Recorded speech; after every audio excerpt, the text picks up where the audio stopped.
Hello, good morning guys. তো যাচ্ছে হচ্ছে কলেজে অ্যাটেন্ডেন্স দেওয়ার জন্য। এখন অ্যাটেন্ডেন্স দেওয়ার জন্য কেন বলতেছি, রেগুলার কলেজে যে পরীক্ষা দিয়ে একটা ডিগ্রি নিতে হবে, হ্যাঁ।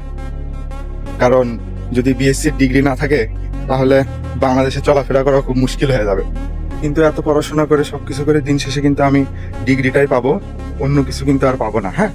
অন্য কিছু বলতে কিসের কথা বলতেছি বুঝতেই পারছেন, চাকরির কথা বলতেছি, টাকার কথা বলতেছি। তো এখনকার যুগে আসলে আমরা যে ট্র্যাডিশনাল পড়াশোনা করতেছি এগুলোর আসলে কোনো ভ্যালু নেই। এখন এআই এর যুগ, এখনকার সিস্টেমটা একটু ডিফারেন্ট। আজ থেকে 10 বছর আগেও যদি কেউ A+ গোল্ডেন ভালো রেজাল্ট করতে তাহলে কিন্তু তার খুব ভালো চাকরি হয়েছে এবং সে লাইফ অনেক ভালো কিছু করছে। কিন্তু এখনকার যুগে আসলে যদি আমরা A+ গোল্ডেন এবং ভালো রেজাল্ট করে নিজেকে খুব গর্বিত ভাবি, এটা কিন্তু একটা বড় ভুল হয়ে যাবে এবং অপরাধও বলা যায়। কারণ আমার মতে ইন্টার পরীক্ষা দেওয়ার পর থেকে আমাদের কিন্তু উচিত পড়াশোনার পাশাপাশি কিছু সাইড হাসেলের দিকে ফোকাস দেওয়া এবং কিছু স্কিল ডেভেলপমেন্ট করা।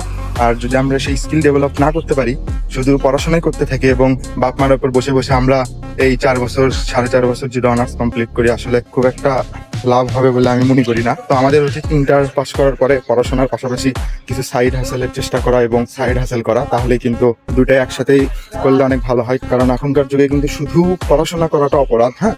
পড়াশোনার পাশাপাশি কিছু সাইড হাসেল করলে সেটা কিন্তু অনেক ভালো হয়।